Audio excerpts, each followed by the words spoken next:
অতিরিক্ত নরম হয়ে গেছে। হ্যালো ভিউয়ার্স, আসসালামু আলাইকুম। সবাই কেমন আছেন? আশা করি ভালো আছেন। আজকে আমরা একটা রেসিপি করব গরুর মাংসের। তার জন্য দেখতেই পাচ্ছেন এখানে অনেক মশলা সব আমরা একত্রিত করে ব্লেন্ডারে গুঁড়ো করে নেবো। পেঁয়াজ আছে, দারচিনি, এলাচ, জিরে, শুকনো মরিচ, আদা, রসুন, এখানে সমস্ত মশলা আমরা আজকে ব্লেন্ডারে গুঁড়ো করবো। আমাদের সঙ্গে তখন দেখতে পারবেন।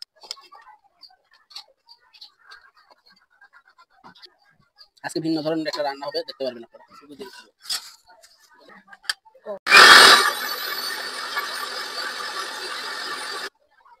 দেখতে পাচ্ছেন আমাদের মশলাটা গুঁড়ো করা শেষ, আর অনেক সুন্দর একটা কালার আছে, সব মশলা মিক্স করা। আমরা এখন মাংসের সাথে মশলাগুলো মিক্স করবো, সব একত্রিত মিক্স করে আমরা রান্না করবো আজকে, আপনারা দেখতে পারবেন।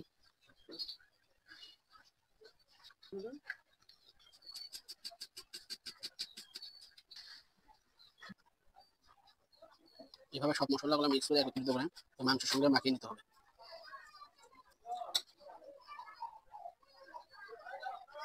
সয়াবিন তেল মশলাগুলো একত্রিত করে মিক্স করে নেবো, মাংসের সাথে ভালো করে নিয়েছি যাতে সম্পূর্ণ মাংসের সাথে লেগে যায়।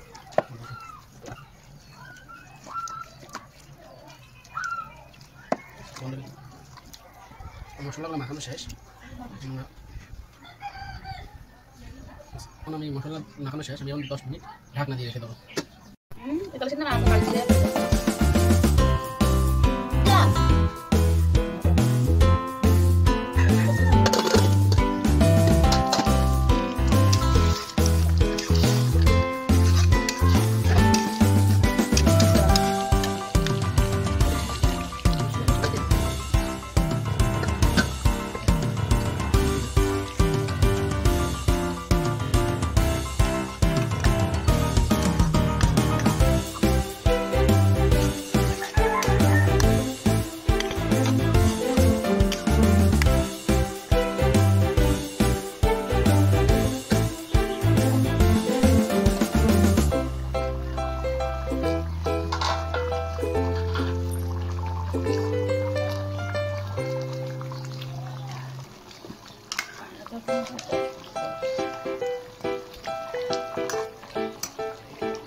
আমাদের রান্না শেষ, দেখতেই পাচ্ছেন অসাধারণ একটা কালার, মাশাআল্লাহ।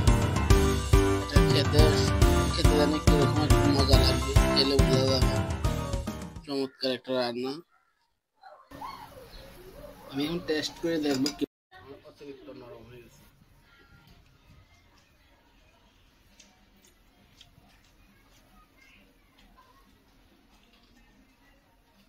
সত্যি চমৎকার একটা টেস্ট, আর অসাধারণ রান্না হয়েছে।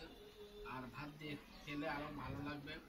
আমি দেখলাম অনেক নরম হয়েছে, দেখতেই পাচ্ছেন জালের ছোটে মাংসটা একটু ছুটে ছুটে গেছে। চমৎকার বন্ধু, এইভাবে রান্না করবেন, আপনাদের ভালো লাগবে। আমাদের চ্যানেলটা লাইক দিয়ে সাবস্ক্রাইব করে আমাদের পাশে থাকবেন। সবাই সুস্থ থাকবেন, ভালো থাকবেন। ধন্যবাদ।